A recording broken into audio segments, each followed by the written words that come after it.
हवा का तेज बवंडर आसपास की धुंध को उड़ा रहा था। नमिता को कुछ भी दिखाई नहीं दे रहा था।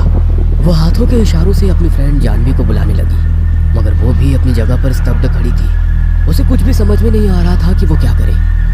जानवी जहाँ खड़ी थी वहाँ भी अचानक एक बवंडर उठा और वो धरती में समा गई। नमिता अपना हाथ बढ़ाकर उसे पकड़ने की कोशिश कर रही थी कि उस जगह पर भी एक बवंडर उठा और दोनों अपनी जगह से गायब थी। नमिता और जानवी दोनों कॉलेज के जमाने की अच्छी दोस्त थी। साथ साथ घूमना फिरना खाना पीना उनका पैशन था। इस पैशन को ही दोनों ने अपना करियर बना लिया था। दोनों का अपना YouTube चैनल था जिसमें वो जगह जगह जाकर वहाँ का खाना रहन सहन आदि वीडियो के जरिए कवर करती और YouTube पर डालती। जानवी, हमने हमारे YouTube वीडियो में गुजरात, उड़ीसा, कटक, केरल ये सारी जगह हमने कवर कर ली। अब कहाँ चलने का इरादा है? इरादा क्या है? जहाँ डेस्टिनेशन ले जा रही है वहीं चल लेंगे। ये रहा इंडिया का मैप। आंखें बंद कर और हाथ रख दो। जिस जगह पर तुम हाथ रखोगी वहीं चल देंगे। जानवी के कहने पर नमिता ने आंखें बंद करके राजस्थान के जैसलमेर पर हाथ रख दिया। नमिता काफी एक्साइटेड हो गई और बहुत खुश थी। दोनों अपनी पूरी तैयारी करके जैसलमेर पहुंच गए। जैसलमेर का रहना खाना सब कुछ कवर करते करते वे लोग शाम को चौपाल पर पहुंची, जहां पर कुछ लोग बैठे हुए थे। घड़ी खंबा, कैसे हैं आप लोग? हम मजामा है। आप लोग कैसे हैं? हम लोग यहाँ अपने YouTube चैनल के लिए आए हैं। जैसलमेर के बारे में आप लोगों से और कुछ जानना है। यहाँ आसपास कुछ अनोखा, कुछ अनदेखा हो तो बताइए। ये तो हमारी धोरादी धरती है। इधर तो हर बात निराली है। हर एक पुरानी हवेली और हर हवेली के साथ एक कहानियाँ। कितनी कहानियाँ सुनोगी? जानवी जो कैमरा पकड़े उन लोगों की बातें रिकॉर्ड कर रही थी, वो बोली, दादा साहब, हमें कोई ऐसी कहानी सुनाइए जो आज तक किसी ने न सुनी हो। एक ऐसा राज जिसके बारे में आप सबको बताना चाहें। यहाँ पर तो कदम कदम पर राजा महाराजाओं के राज छिपे हुए हैं, जिसके बारे में कई सारे लोग जानते हैं। मगर आज भी रीत रानी के महल का राज है, उसके बारे में कोई नहीं जानता। रीत रानी का महल, इसके बारे में तो कभी नहीं सुना। वो व्यक्ति कुछ बोलता, उसके पहले दूसरा व्यक्ति उसे खामोश करने के इरादे से बोला, चल भाई, सारी रात यहीं बैठा रहेगा, घर नहीं जाना। फिर वो व्यक्ति नमिता की ओर देखते हुए बोला, राम राम सा, अब सुबह मुलाकात होगी। नमिता उन लोगों को जाने से रोकने की कोशिश करने लगी, मगर वो अपनी कोशिश में कामयाब नहीं हो पाई। नमिता जानवी की ओर देखकर मुस्कुरा रही थी। नमिता, अब आगे क्या? कुछ तो चल रहा है तुम्हारे दिमाग में। आगे क्या? अगला डेस्टिनेशन रीत रानी का महल। मगर हम लोग वहाँ तक पहुँचेंगे कैसे? बाबा आदम जमाने की तरह लोगों से पूछते हुए कैसी बकवास कर रही है। हाईटेक जमाने में गूगल मैप की मदद से दुनिया कहाँ की कहाँ पहुँच जाती है। मोबाइल में गूगल मैप ऑन कर। नमिता के कहने पर जानवी अपने मोबाइल में गूगल मैप ऑन करके रीत रानी का महल ढूंढने की कोशिश करने लगी।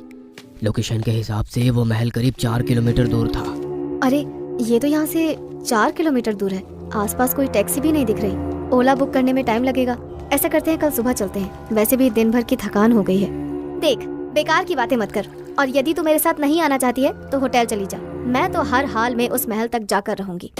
जानवी नमिता का ध्यान महल से डाइवर्ट करने के लिए बोली, यार नमिता, हम लोग लाइफस्टाइल ब्लॉगर हैं। खाना पीना फैशन यही सब हमारे YouTube चैनल का क्राइटेरिया है। अब तू नई चीजें ढूंढने के लिए इतनी बेताब मत हो। यार, हर बार प्रोफेशनल की तरह बातें मत किया कर। अभी रीत रानी के महल के बारे में वो लोग जैसी बातें करके खामोश हो गए, इस हिसाब से वो महल कुछ खास जरूर है और मुझे उसके बारे में पता लगाना है। तुझे आना है तो आ, नहीं तो मत आ। कहते हुए जानवी को छोड़कर नमिता आगे बढ़ने लगी। जानवी भी अपने मोबाइल में गूगल मैप ऑन करके नमिता के पीछे पीछे चलने लगी। कुछ दूर चलने के बाद गूगल ने अपनी डायरेक्शन चेंज कर दी। नमिता, हम लोग गलत जा रहे हैं। गूगल मैप के हिसाब से हमारी डेस्टिनेशन अपोजिट डायरेक्शन में है। जानवी के कहने पर नमिता ने अपने मोबाइल में देखा तो उसके मोबाइल में भी डायरेक्शन चेंज हो गया था। दोनों उस मैप के हिसाब से अपोजिट डायरेक्शन में जाने लगे। कुछ दूर चली ही थी कि गूगल मैप लोकेशन फिर बदल गई। गूगल मैप हर बार अलग अलग डायरेक्शन बता रहा था। दोनों कुछ कदम चलती और लौटकर वापस वहीं आ जाती। दोनों हैरानी से एक दूसरे की ओर देख रही थी। यार, लगता है आज नेटवर्क का इशू हो रहा है। मगर फिर अब क्या करें? वही जो बचपन में किया करते थे, inky pinky ponky father had a donkey. इस ओर चलते हैं, ये रास्ता ही सही है। दोनों उस ओर बढ़ने लगे। कुछ दूर जाने पर ही उन्हें एक बुजुर्ग नजर आया जो दिखने में काफी अजीब था, जिसकी कमर तक लंबे बाल और दाढ़ी थे। चेहरे पर ढेर सारी झुर्रियां। लकड़ी टेकता हुआ वो धीरे धीरे उनकी ओर बढ़ रहा था। कौन हो तुम? रात के इस वक्त यहाँ पर क्या कर रही हो? बाबा, हम लोग रीत रानी के महल में जा रहे हैं। सुना है वहाँ कुछ खास है। रीत रानी का महल? यहाँ पर लोग उसके बारे में बात करना भी पसंद नहीं करते, और तुम लोग उस महल में जा रहे हो। लौट जाओ, वापस लौट जाओ। बाबा, लगता है आपका दिमाग खराब है, हमें आगे जाने दो। अगर बाबा मना कर रहे हैं तो कोई तो कारण होगा। क्या आप बता सकते हैं बाबा कि आप हमें जाने से क्यों मना कर रहे हैं? रीत रानी यहाँ के राजा की सबसे प्रिय रानी थी। उसके लिए राजा ने अलग महल का निर्माण किया था। सारी सुख सुविधा मौजूद थी, मगर रीत को राजा शारीरिक सुख नहीं दे पाता था।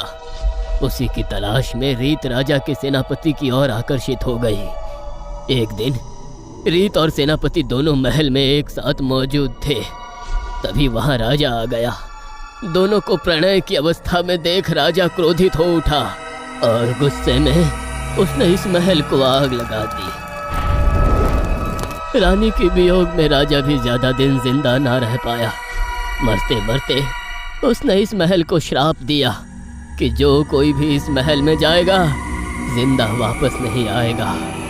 उसी राजा के श्राप के कारण अब कोई महल में नहीं जाता।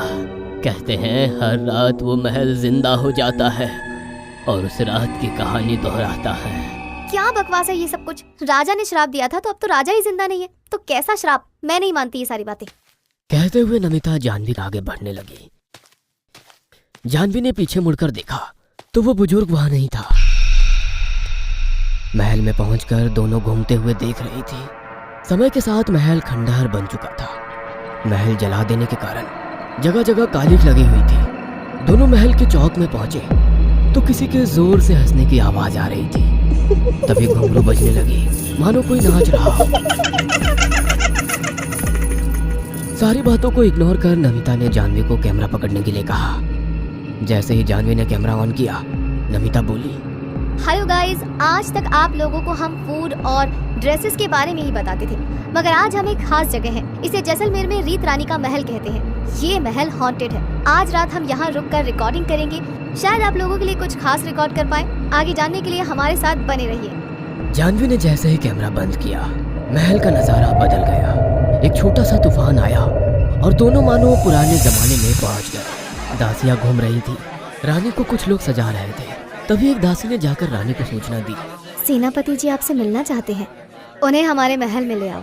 चंदा, आज की रात बहुत खास होनी चाहिए। नृत्य और संगीत की व्यवस्था की जाए। रानी के कहने पर काफी देर तक गीत संगीत का प्रोग्राम चलता रहा।